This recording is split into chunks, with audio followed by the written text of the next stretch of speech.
Allez, c'est reparti avec Jean-René. Dans un premier temps, je vous propose de faire un état de lieu de l'électronique pour savoir comment on va procéder par la suite. Regardons l'électronique. Donc, dans la dernière vidéo, j'avais dit qu'on câblerait le préampli à la manière du Fender 5F2.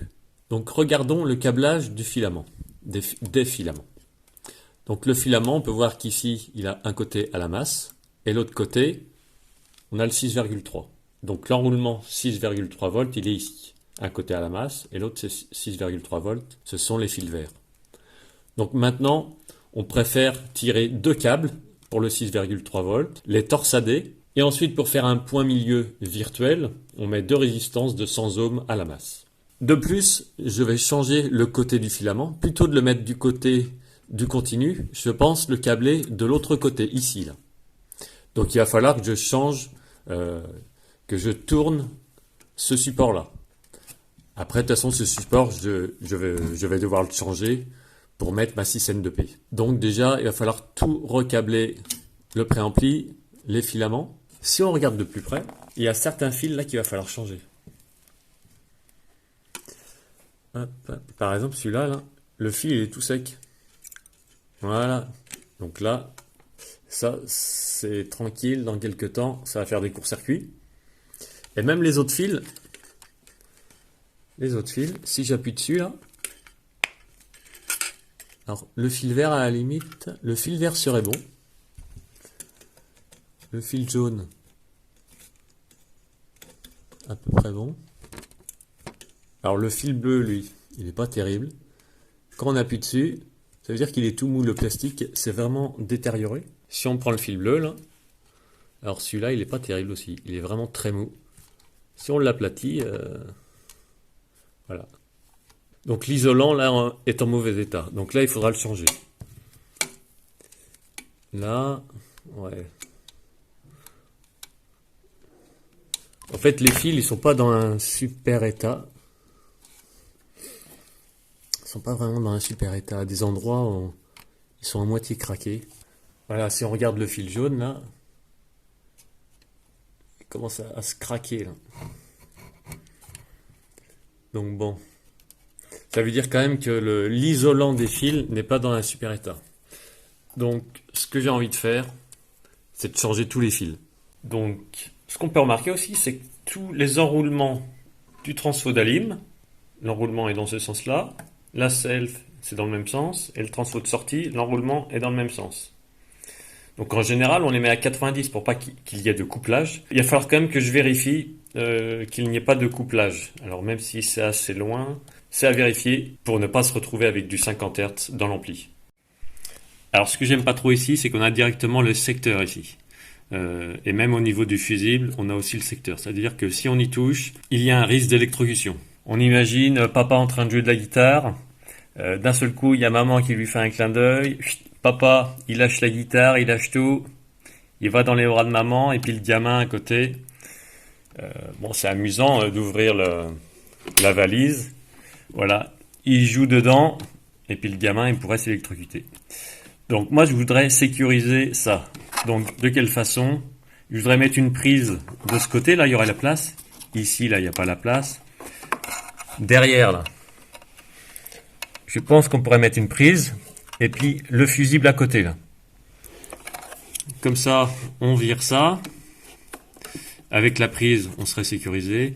Et puis là, le fusible, je le mettrais de ce côté-là, là. Et mais là, en fait, je mettrais de la colle et puis je mettrais un shunt derrière, ou si c'est délicat derrière, je pourrais mettre un shunt ici. Puis après, je pense mettre de la colle de l'araldite, là, de la bicomposant, pour isoler. Et comme je vais devoir donc tout recabler, mettre une prise ici, donc le plus simple, ça va être d'enlever le transfo. Et en plus, une fois que le transfo sera enlevé, donc il y a un écrou là, il y a des écrous, donc quelquefois ça peut prendre un petit peu de jeu là, et ça pourrait vibrer, donc j'en profiterai aussi pour resserrer les tôles du transfo. Alors on a le préampli et l'ampli de puissance, donc de toute façon tout ça là, je vais devoir le recabler. Voilà, je vais tout repartir à zéro. Je me posais la question de savoir si j'allais descendre ou pas les lampes là, comme ça pour avoir plus de place pour câbler le préampli. Mais bon, j'ai pas envie de faire de trous supplémentaires. Je pense que je vais y arriver en laissant la lampe de préampli ici et en laissant la 6AQ5 ici. Pour les potentiomètres, je pense que je vais les changer par ceci. Donc je voulais mettre des 1 mégahms là, des alpha. Voilà. Mais en fait, le bouton, il ne rentre pas. Donc, j'ai une autre version, mais j'en ai pas en 1 mégaohm. Et ça n'existe pas, je crois, celui-là en 1 mégaohm. Mais je les ai en 500K. Donc ça fera l'affaire. Je vais mettre deux potentiomètres de 500K. Par contre, là, ça rentre parfaitement.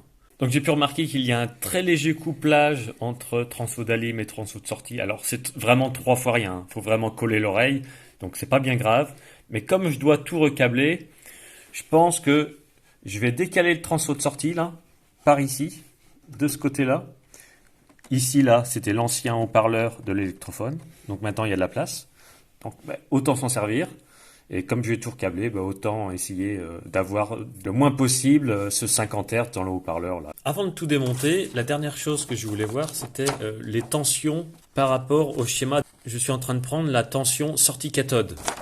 Lui, il avait 284 volts. Moi, j'ai 321. Donc ça paraît un peu fort. Ce que je voulais voir aussi, c'est la tension filament. Donc tension alternative. Donc le 6 volts, il est ici.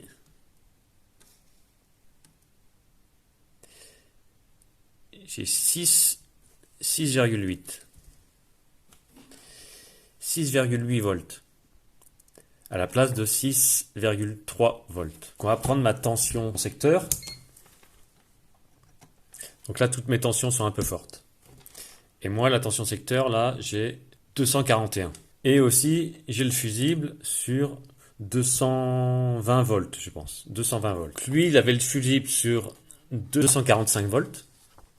Quand il a fait les essais, il avait 226 volts en tension secteur. Donc, ce qui explique qu'il avait des tensions beaucoup plus basses. En tension filament, il avait 6 volts. Donc, c'est pour ça, au fait. Chez lui, la tension est assez basse. Il a voulu faire remonter la tension, donc il l'a mis en 220 volts. Et moi, je pense que c'est plus sécu de le laisser en 245 volts.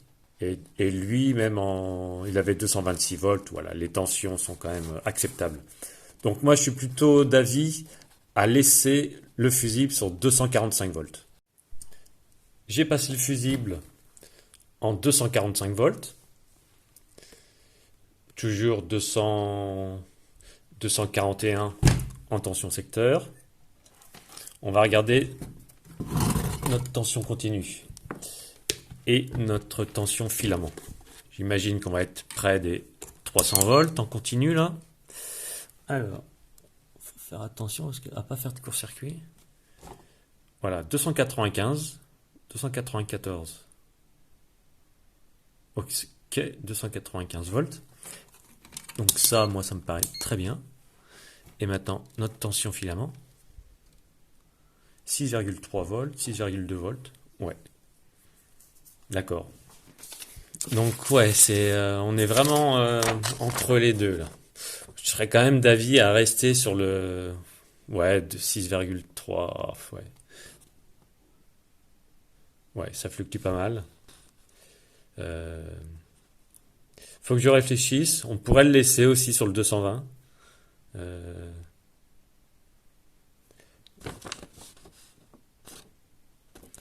Par sécurité, je pense que je vais rester sur le 245 volts.